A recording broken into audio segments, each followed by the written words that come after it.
नमस्कार। उत्तराखंड की खबरों के साथ मैं हूं मनोज मानस। खबरों का रुख करेंगे उससे पहले देख लेते हैं इस वक्त की अहम सुर्खियां। चमोली में फिर टूटा कुदरत का कहर, घर बहे, लोग लापता हुए, आंखों में खौफ देखने को मिल रहा है। नंदानगर में दिखा तबाही का मंजर। देहरादून में लापता लोगों की तलाश और प्रभावित क्षेत्रों में रेस्क्यू ऑपरेशन जारी। आपदा को लेकर सीएम धामी ने की बैठक। रुद्रपुर में पीएम मोदी ने स्वास्थ्य सेवा पखवाड़ा शिविर का किया डिजिटली शुभारंभ। स्वास्थ्य सेवा पखवाड़ा शिविर में 2306 लोगों को मिली स्वास्थ्य सुविधा। नैनीताल में कशिश हत्याकांड को आरोपी की रिहाई के खिलाफ जोरदार प्रदर्शन, सड़कों पर उतरे कलाकार, फांसी की मांग। अल्मोड़ा में सशक्त नारी स्वस्थ नारी परिवार अभियान पखवाड़े का शुभारंभ। 800 लोगों ने कराई स्वास्थ्य की जांच।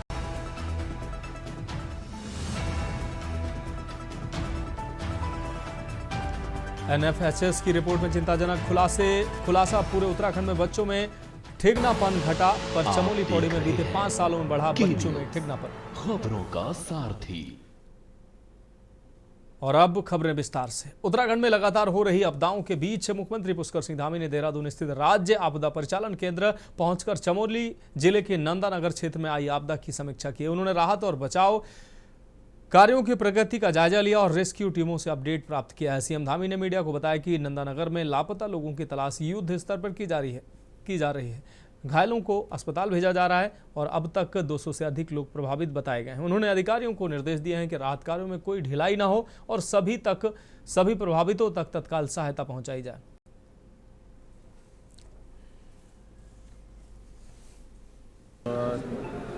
कल की रात से देर रात्रि से चमोली जनपद के 4 स्थानों पर अलग अलग कुंत्रा लगा फाली में, कुंत्रा लगा सरपाणी में और शेरा और धुरमा में ये लगभग 33 मकान बादल फटने से और वहाँ भारी मात्रा में मलबा आने से पूरी तरह से क्षतिग्रस्त हो गए हैं। और काफ़ी सारा वहाँ दुकानों को, गौशालाओं को और लगभग 20 लोग घायल हुए हैं और लगभग 14 लोग अभी लापता हैं और 200 से भी ज़्यादा लोग कल की जो रात की आपदा चमोली जनपद में आई है उससे प्रभावित हुए। वहाँ पर सभी बचाव करने वाले दल पहुँच गए हैं। डीएम एसएसपी प्रातःकाल वहाँ के लिए चल दिए थे और भी अन्य जो लोग घायल हैं उनको कुछ लोगों को वहाँ पर अस्पतालों में पहुँचाया गया है।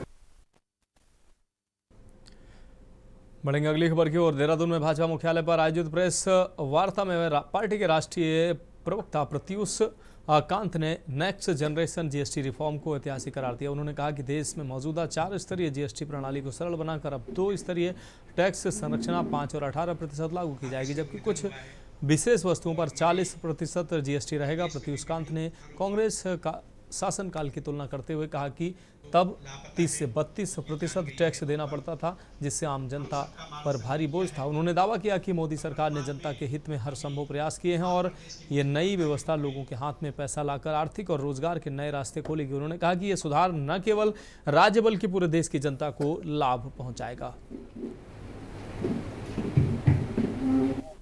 जीएसटी ये दिखाता है कितना ऐतिहासिक है और प्रधानमंत्री जी की सोच दिखाती है कि जब प्रधानमंत्री जी ने देख लिया, मोदी सरकार ने देख लिया कि हमारा जो टैक्स जीएसटी कलेक्शन है वो 180 लाख करोड़ से लेके जब 2 लाख करोड़ रुपए आके स्टेबल हो गया, तो ये टाइम था लो बेनिफिट देने का। कांग्रेस के समय जिस तरह से 30%, 32% के वैट थे, उसके बाद आपने मान लीजिए सीमेंट पे दिया 30%, फिर आपने घर बनाने के लिए एसी, फैन उस पर दिया 18%। माने आप तो टैक्स के चक्कर में हालत खराब थी। आज मोदी सरकार ने आके सब चीज पे जो डे टू डे जरूरत की चीजें हैं उसको सब जगह टैक्स को या तो निल कर दिया या 5% लिया। जैसे हेल्थ इंश्योरेंस पर 18% टैक्स है, अब 0 दे रहे हैं आप। बढ़ेंगे अगली खबर की ओर। रुड़की तहसील क्षेत्र में उत्तराखंड औद्योगिक पार्क स्थापना नीति 2023 के तहत 1831 एकड़ भूमि पर राज्य का सबसे बड़ा औद्योगिक स्मार्ट सिटी बनने जा रहा है। आपको बता दें, ग्राम पंचायत मिर्जापुर मुस्तफाबाद के ग्रामीणों ने अपनी बाढ़ग्रस्त जमीन इस प्रोजेक्ट के लिए सौंपकर विकास की नई राह खोली है। पूर्व ग्राम प्रधान मोहम्मद इश्तियाक ने 50 बीघा जमीन उद्योग महानिदेशक को सौंपने का ऐलान किया है और महाप्रबंधक पंकज सांडिल्य को लिखित समझौता पत्र भी सौंपा है। उन्होंने कहा कि ये फैसला आने वाली पीढ़ियों के लिए वरदान साबित होगा। परियोजना के तहत न केवल बाढ़ग्रस्त जमीन का बेहतर उपयोग होगा बल्कि हजारों युवाओं को रोजगार के अवसर भी मिलेंगे। ग्रामीणों ने इसे लोहे के दाम पर सोना खरीदने जैसा बताया है। भूमि अधिग्रहण का कार्य लगभग पूरा हो चुका है और जल्द ही निर्माण कार्य भी शुरू होने की उम्मीद है। आसपास के किसानों को इससे बहुत लाभ होगा। जो एरिया में जो जमीन जारी हुई तो है ही, लेकिन जो हमारी जमीन बची हुई उन्हें भी बहुत फायदा होगा, क्योंकि हर साल जब भी बाढ़ आती हो हर साल कटाव होता है। हम फसल तैयार कर दो, लेकिन जैसे ही बाढ़ आ गई वो तैयार करी कराई फसल सब बह जा, उसका बहुत फायदा होगा, बहुत लाभ होगा। इश्तियाक प्रधान जी ऐतिहासिक कदम उठाया है। आने वाला समय इनको याद रखेंगे इस बात को। जमीन खरीद बिक्री तो एक अलग चीज़ है, इन्होंने तो लोहा के बदले लोहा के बराबर सोना लिया है। इस क्षेत्र के लोग लोहा के बराबर सोना लेने जा रहे हैं। और इश्तियाक प्रधान जी आश्वासन दिया है, इनके जितने भी सहयोगी हैं इनके साथ में रहने वाले सभी का जमीन इकट्ठा कराएं। हम बहुत नज़दीक पहुंच चुके हैं, अब मुझे जमीन की जरूरत नहीं। अच्छा काम हो गए।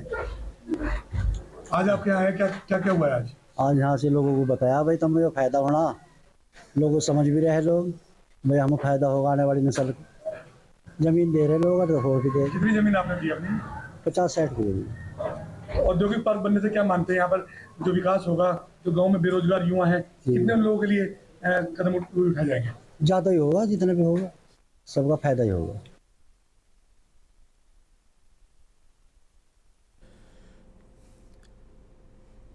रुक करेंगे अगली अहम खबर का। हरिद्वार की मनसा देवी पहाड़ियों में लगातार भूस्खलन की घटनाएं सामने आ रही हैं, जिससे शिवालिक पर्वत का एक बड़ा हिस्सा टूटकर गिरने की आशंका बनी हुई है। बीते एक महीने में काली माता मंदिर के पीछे स्थित भीमगोड़ा रेलवे ट्रैक पर कई बार मलबा गिर चुका है, जिससे हरिद्वार देहरादून रेल मार्ग भी बाधित हुआ है।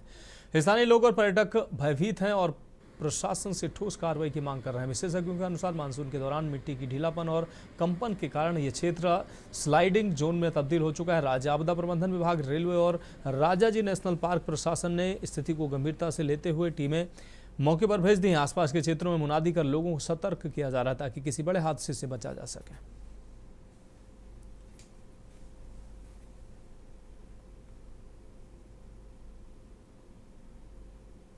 हरिद्वार के जिलाधिकारी माननीय महोदय से मेरा विनम्र निवेदन और एक अपील है जनहित में। भीमगोड़ा पर्वतमाला जो भीमगोड़ा से लेके काली मंदिर और सुरंग हर की पौड़ी तक जाती है, मनसा देवी पर्वतमाला, इस पर भीमगोड़े के पास एक पहाड़ जो 2 दिन पूर्व जैसा प्रत्यक्षदर्शियों के द्वारा बताया गया कि रात्रि में आकाशीय बिजली से क्षतिग्रस्त हुआ था और जिसका एक बड़ा हिस्सा अब टूट के गिरने की कगार पर खड़ा है। में कुछ फोटोज और वीडियोस के माध्यम से संज्ञान में लाया था कि मनसा देवी पहाड़ के पास ही कुछ एक जगह है जहां पर स्लाइडिंग जोन क्रिएट हुआ है। उसको लेकर राज्य हमारे जो आपदा प्रबंधन विभाग है उनसे अनुरोध किया था, जिन्होंने जियोलॉजिस्ट की टीम वहाँ पे भेजी है जो आज जांच कर रहे हैं। इसके अतिरिक्त राजाजी नेशनल पार्क और रेलवेज और PWD सभी की टीम्स के द्वारा भी कल निरीक्षण किया गया है और जो भी उचित उपचार की कार्रवाई होगी वो की जाएगी।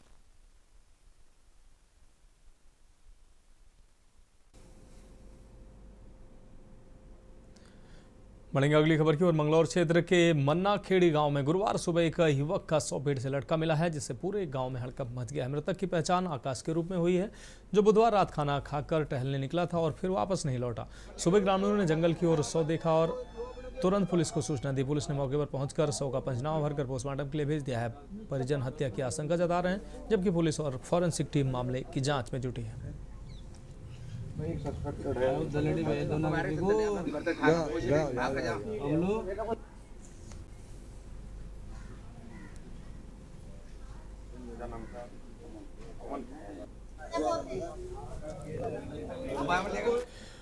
अगली खबर का रुख करेंगे नैनीताल से। अगली खबर है जहां अंकिता भंडारी हत्याकांड के 3 वर्ष पूरे होने के बाद भी न्याय न मिलने से नाराज नैनीताल के जागरूक नागरिकों और सामाजिक संगठनों ने आज श्री राम सेवक सभा प्रांगण से तल्लीताल गांधी चौक तक जुलूस निकालकर विरोध प्रदर्शन किया है।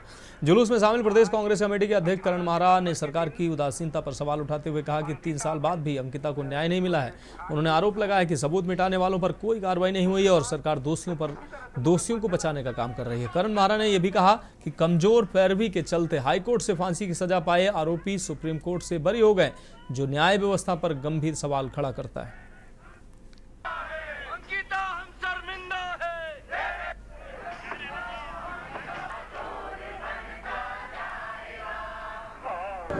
फांसी की सज़ा दी जानी चाहिए। अभी जो उसको अपराधियों को जो आजीवन कारावास दिया है वो काफ़ी नहीं है और ये लड़ाई अभी बहुत लंबी चलने वाली है। और इसमें जितने भी हमारे जन आंदोलनकारी लोग हैं, यहाँ की जनता है उत्तराखंड की, जितने भी अपराध महिलाओं के खिलाफ इस समय उत्तराखंड के अंदर, देश के अंदर बढ़े हैं, हम चाहते हैं उन पर रोक लगे और जो उनके दोषी हैं उनको फांसी की सजा मिलनी चाहिए।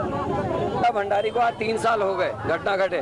वीआईपी कौन है, हमारा प्रश्न ये है। सरकार की एसटीएफ का ये कहना कि वीआईपी कमरा था, इससे बड़ी शर्मनाक बात नहीं हो सकती।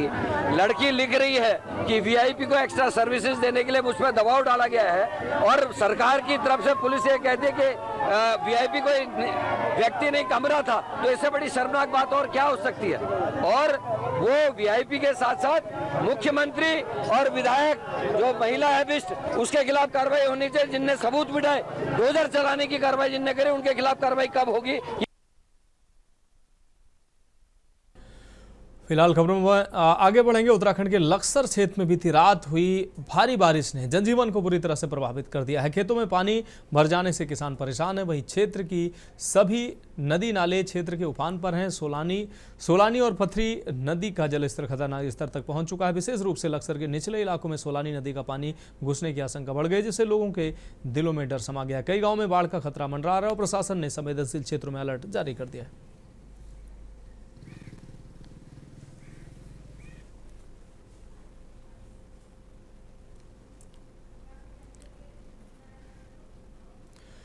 डोईवाला के विस्थापित क्षेत्र अठूरवाला के सुनार गांव निवासी आपदा पीड़िता मोनिका चौहान को प्रशासन और समाज सेवियों का सहारा मिला है। तो वहीं प्रशासन ने विस्थापन के लिए जल्द कार्रवाई अमल में लाने का आश्वासन दिया, जबकि स्थानीय सभासद प्रदीप नेगी जेटली मोनिका के परिवार के लिए संकट मोचक बने हैं और प्रशासन शासन से मदद दिलवाने के लिए पूरी ताकत लगाई है। डोईवाला तहसील के अंतर्गत अठूरवाला क्षेत्र की सुनार गांव निवासी मोनिका चौहान को शासन के दिशा निर्देशों के बाद प्रशासन की ओर से त्वरित मदद प्रदान की गई है। आपदा से प्रभावित मोनिका को राहत पहुंचाने के लिए डोईवाला तहसील प्रशासन सक्रिय हुआ है। साथ ही विस्थापन की दिशा में आवश्यक कार्रवाई शीघ्र की जाएगी। अभी बहुत ही अप्रिशिएटिंग थिंग है ये कि लोग इतने अच्छे से इफेक्ट दे रहे हैं, अपने एफर्ट्स दे रहे हैं यहाँ पे कि हमारा हेल्प कर सकें। जिनसे जो भी बन पड़ रहा है वो थोड़ा बहुत सारा हेल्प कर रहे हैं और रियली बहुत अप्रिशिएटिंग है। Thank you so much for everything whatever you had done all of us. बहुत अच्छा है। अभी तुरंत आ गए हैं वो भी। मेरा तो बहुत ज्यादा नुकसान हुआ और मैं ये पार्षद प्रदीप नेगी जो इन्होंने पूरे गांव से भी डीएम प्रशासन आया और जितने भी भाई लोग सारे जगह से हमारी हेल्प करा रहे हैं। मेरे पूरा मकान भी जमीन भी सारी चले गई। मेरे तो कोई सहारा नहीं है पर लेकिन सब लोग मेरे साथ दे रहे हैं यहाँ पे। तो देखिए जो इनका मकान है वो पूर्ण क्षति में है तो उसका पूर्ण क्षति का मुआवजा हम इनको देंगे। इसके अलावा हमने एहतुक राशि ऑलरेडी दे दी है। राशन किट वगैरह हम अवेलेबल करा रहे हैं। इसके पृथक क्योंकि ऐसा नेसेसरी लग रहा है कि इनका विस्थापन किया जाना उचित है तो हम वो टीम बना के वो रिपोर्ट प्रेषित कर देंगे कि इनका विस्थापन किया जाएगा। इसके अलावा जो इनका किराए का है क्योंकि अब इनको कहीं और रहना पड़ेगा वो मुख्यमंत्री राहत कोष एवं अन्य माध्यम से पूर्ण किया जाएगा। बढ़ेंगे अगली खबर की ओर। विकासनगर से अगली खबर है, जहां इन दिनों पूरा प्रदेश आपदा की मार झेल रहा है, जिसे चक्राता ग्रामीण क्षेत्र भी अछूते नहीं है। लेकिन संबंधित विभाग लापरवाह बना हुआ है, जिसके चलते प्रभावित लोग दर दर भटकने को मजबूर हैं। वहीं इस मामले को लेकर चक्राता विधायक प्रीतम सिंह की अगुवाई में कांग्रेस कार्यकर्ताओं ने तहसील कालसी का घेराव कर धरना दिया है। इस दौरान कांग्रेस कार्यकर्ताओं ने तहसील प्रशासन के खिलाफ जमकर नारेबाजी करते हुए प्रदर्शन किया, जहां विधायक प्रीतम सिंह ने मीडिया से बात करते हुए कहा कि देश की पूरी हिमालयी बेल्ट आपदा की मार झेल रही है, जिससे उत्तराखंड भी अछूता नहीं है। साथ ही कहा कि देवी आपदा को रोका नहीं जा सकता है, लेकिन केंद्र सरकार को ऐसी कार्य प्रणाली तैयार करनी चाहिए ताकि इन आपदाओं पर कुछ हद तक अंकुश लग सके।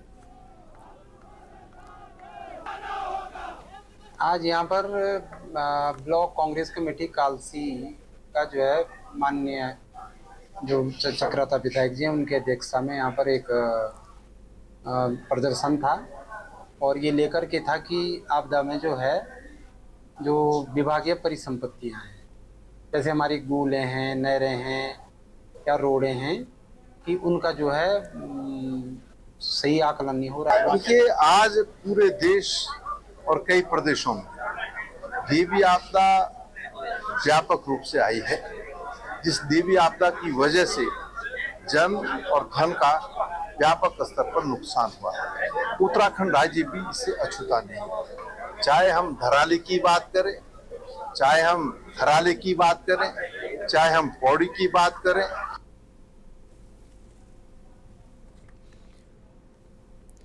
अब बढ़ेंगे अगली खबर की ओर। अगली खबर लक्सर से। लक्सर क्षेत्र में पंचायत समिति की बैठक में मुख्य विकास अधिकारी आकांक्षा कोड़े ने मुख्य अतिथि के रूप में शिरकत की, जहां कई विभागों के अधिकारी मौजूद रहे। इस बैठक में ग्राम प्रधानों और बीडीसी सदस्यों ने जल जीवन मिशन, स्वजल विभाग, बाल विकास विभाग और बिजली से संबंधित शिकायतें उठाई, जिससे कुछ मामलों में हंगामा भी देखने को मिला। बैठक के बाद सीडीओ आकांक्षा कोंडे ने जानकारी देते हुए बताया कि सबसे ज़्यादा शिकायतें जल जीवन मिशन और स्वजल विभाग से संबंधित आई गई हैं। इनके अलावा बाल विकास विभाग और बिजली विभाग से जुड़ी शिकायतें हैं।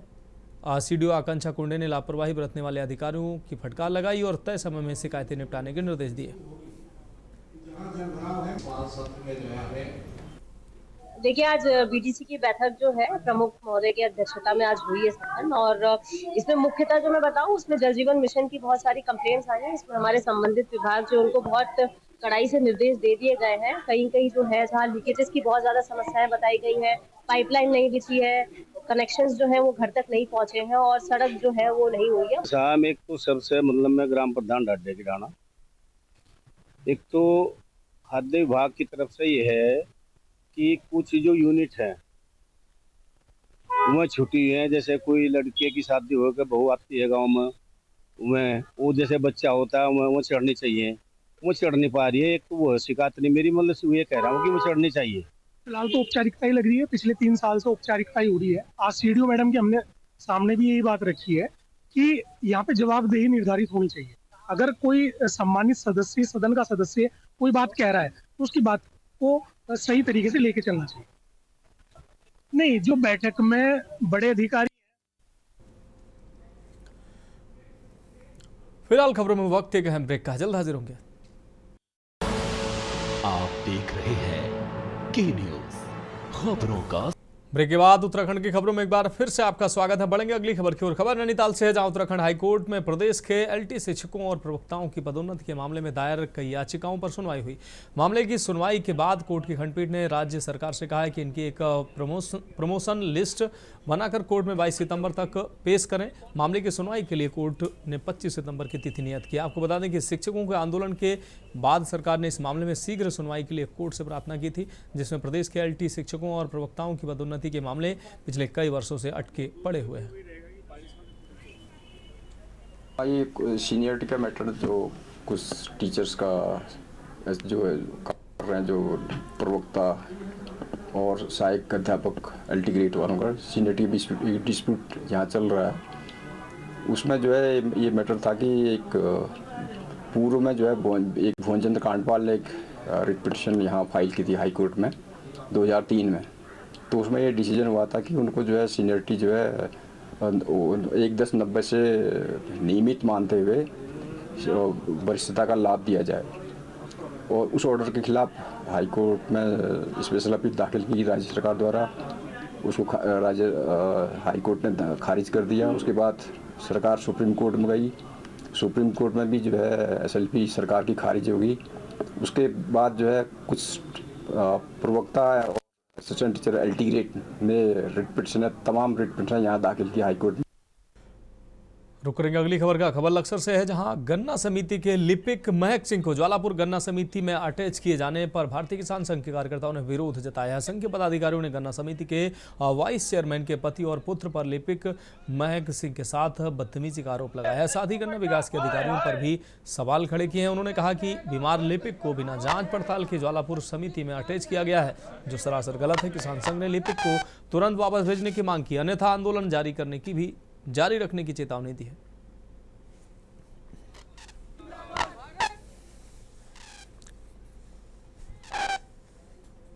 दरअसल पिछले दिनों एक कर्मचारी को यहाँ के बोर्ड के एक सदस्य ने बुलाया और सेक्रेटरी के द्वारा, सचिव के द्वारा, वह उस बोर्ड के उसके द्वारा तथा उसके बेटे के द्वारा। भैया हमारी कोई मांग नहीं है, जो कर्मचारी समिति के हम लोगों का चौली दामन का साथ है और हम उनके साथ रहते हैं और वे हमारे साथ रहते हैं और उसे बिना बताए कांड बताए नोट वो देकर सचिव ना। हम तो किसान संघ की साथ है बोर्ड के कुछ लोग, लेकिन वो ये गलत हुआ, वो लड़का बीमार भी है, हमारा कर्मचारी भी है और कर्मचारी सब हमारे जो यहाँ रह रहा है वो यहाँ रहना चाहिए। ये जबरदस्ती जो सचिव या कोई रिलीव कर रहा है वो गलत कर रहे हैं। अगली खबर बागेश्वर से है, जहां जनपद के कपकोट थाना पुलिस और एसओजी की टीम ने जनपद नैनीताल के 2 युवकों को चरस के साथ गिरफ्तार किया है। कपकोट थाने से पेशी के लिए जिला न्यायालय बागेश्वर लाया जा रहा था। पुलिस की गाड़ी से दोनों आरोपी भाग निकले। पुलिस की चलती गाड़ी से दोनों आरोपियों का भागना पुलिस की लापरवाही कहिए या फिर आरोपियों की चतुराई, दोनों लेकिन दोनों आरोपी आपको बता दें जटवाली के समीप कछुए पर गाड़ी की स्पीड कम होने का फायदा उठाकर गाड़ी से कूद गए। पुलिस दोनों के पीछे भागी, जिसमें से एक आरोपी साहिल को पुलिस ने कुछ दूरी पर पकड़ लिया, जबकि दूसरा आरोपी रोहित सरयू नदी की ओर भाग गया और फरार हो गया। पुलिस द्वारा रोहित की तलाश की जा रही है।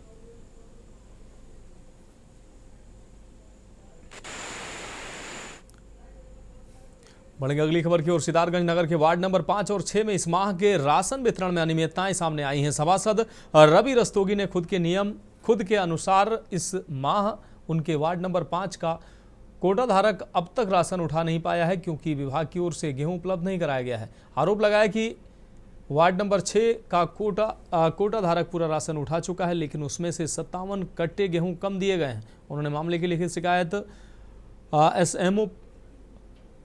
एसएमओ से की है और कैबिनेट मंत्री सौरभ बहुड़ा को भी अवगत कराया गया।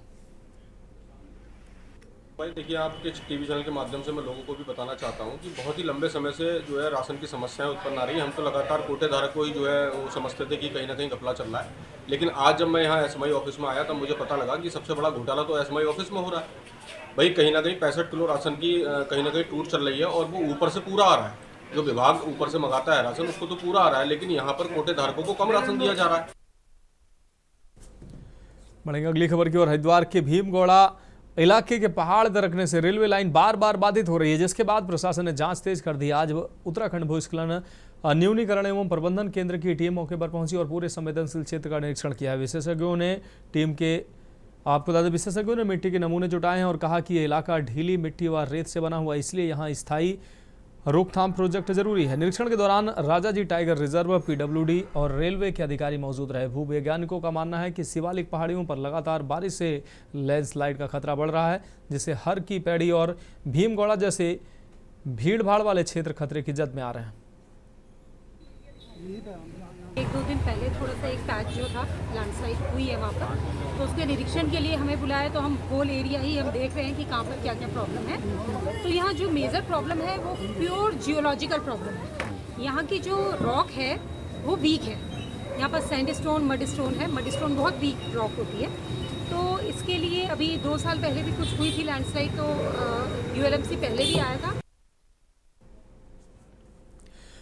हल्द्वानी में वर्ष 2014 में हल्द्वानी में 7 वर्षीय मासूम कशिश हत्याकांड से जुड़े मामले में सुप्रीम कोर्ट से आरोपी को बरी करने के बाद पूरे प्रदेश में इस फैसले को लेकर लोगों में आक्रोश देखा जा रहा है। हत्याकांड के आरोपी को सुप्रीम कोर्ट से निर्दोष साबित होने के बाद हल्द्वानी में भी लोगों में आक्रोश देखा जा रहा है। गुरुवार को बड़ी संख्या में सामाजिक संगठन और स्थानीय लोगों के साथ साथ उत्तराखंड लोक कलाकार भी शामिल हुए, जहां सुप्रीम कोर्ट के फैसले और आरोपी को फांसी की सजा के मांग को लेकर सड़कों पर उतरकर सरकार और सिस्टम के खिलाफ जमकर प्रदर्शन करते हुए आरोपी को फांसी की सजा की मांग की है।